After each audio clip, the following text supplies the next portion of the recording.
নমস্কার বন্ধুরা, কেমন আছো সবাই? তো চলো আজকের রেসিপি পুলি পিঠে। একদম আলাদা ধরনের ওই ফুলকপির পুর দিয়ে আমি পুলি পিঠা বানিয়েছি। তো আমি এইটা দিয়ে বানিয়েছি। আগে আমার একটা রেসিপি দেওয়া আছে, ওতে আমি নারকেলের পুর দিয়ে বানিয়েছি। তো এই জন্য এইবারে আমি ফুলকপির পুর দিয়ে বানালাম। তো সবার প্রথমে কড়াইতে কিছুটা পরিমাণে জল নিয়ে নিয়েছি, তারপরে লবণ দিয়ে দিলাম। তারপরে আমি রেগুলার রাইস ফ্লাওয়ার মানে চালের আটা পাওয়া যায়, তো আমি ওটা দিয়েই বানাচ্ছি। আলাদা করে যদি চালের গুঁড়ো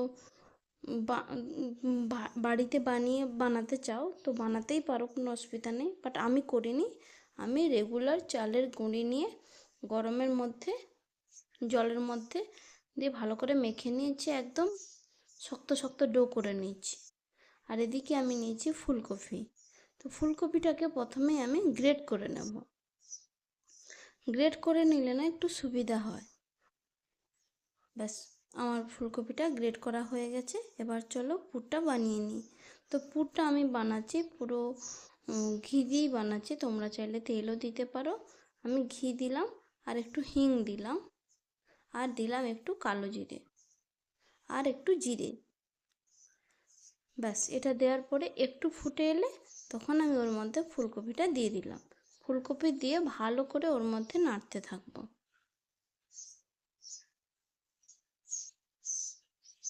বাট আমরা ছোটোবেলায় মানে আমরা যে পুর পিঠা খেয়ে থাকি, যেটাকে পুলি পিঠা বলে, তো সেটা নারকেলের পুর দিয়েই খেয়েছি। আবার ওইটাকে নারকেলের পুর দিয়ে পুর পিঠা বানানো হলো, ফের আবার ওটাকে দুধের মধ্যে সেদ্ধ করে নিলে ওটা তো আরও সুন্দর লাগে খেতে। বাট ব্যক্তিগতভাবে আমি এটা বানানোর পরে আমি বলবো নারকেলের পুর দিয়েই পুর পিঠা সব থেকে সুন্দর হয়। যাই হোক, তো আমার মশলাটা প্রায় হয়ে গেছে। আর একদম লাস্টে আমি কিছুটা পরিমাণে চিনি দিয়ে দেবো, আর একটু এলাচ গুঁড়ো দিয়ে দেবো ফ্লেভারটা ভালো থাকার জন্য।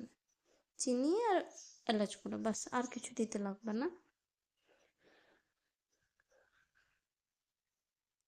পুরটা রেডি হয়ে গেলে এবার ডোয়ের মধ্যে পুর ভরতে হবে।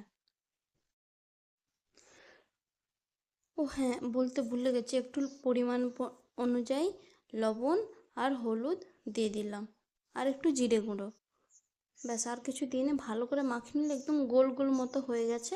তো সেই সময় আমি বন্ধ করে দিলাম। তারপরে কড়াইটা ধুয়ে ওর মধ্যে জল দিয়ে, আর ওই যে ছোটো ছোটো ফুটো থাকবে ওরকম একটা থালি নিয়ে আমি ওর মধ্যে বসিয়ে দিচ্ছি, জলটা যতক্ষণে গরম হয়। এবার লেচি করে নিয়েছি, লেচি করে রাউন্ড রাউন্ড করে, যেমন আমরা পরোটা আরও বানালে যে পুর ভরি না, ঠিক সেরকমভাবেই আমি রাউন্ড করে নিয়েছি, দিয়ে ওর ভেতরে মধ্যে ওই পুরটা আমি দিয়ে দেবো।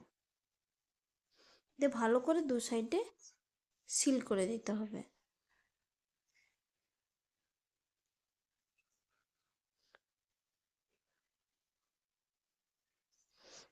আবার আবার ক্ষীরের পুলি পিঠেও সুন্দর হয়, খুবই সুন্দর হয়।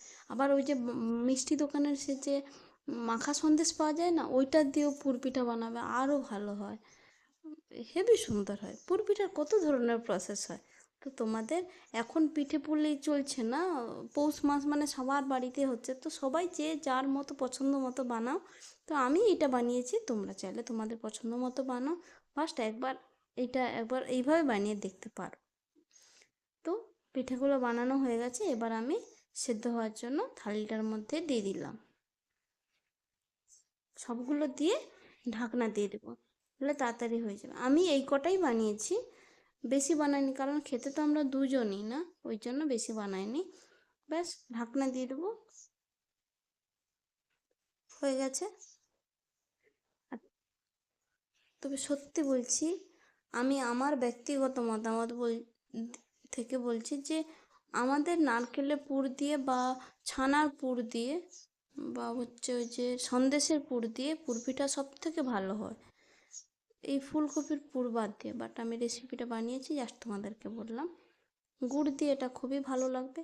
আর তোমরা প্লিজ কমেন্ট করে জানিও কেমন হয়েছে। আমার পিঠেটাও এতক্ষণে সেদ্ধ হয়ে গেছে, প্রায় 10 মিনিট মতো রেখেছি আমি বয়েল হওয়ার জন্য। ব্যাস সেদ্ধ হয়ে গেছে। এই যে নলেন গুড়, এইটা আমাদের এক ফ্রেন্ড, ওরা দেশে গেছিলো, দেশ থেকে আসার সময় আমাদের জন্য এনেছে, তো ওটা দিয়েই পিঠেটা হয়েছে। একবার কেটে দেখাচ্ছি কেমন হয়েছে। তো তোমরা please like and share and subscribe my channel, আর কমেন্ট করে জানিও কেমন হয়েছে।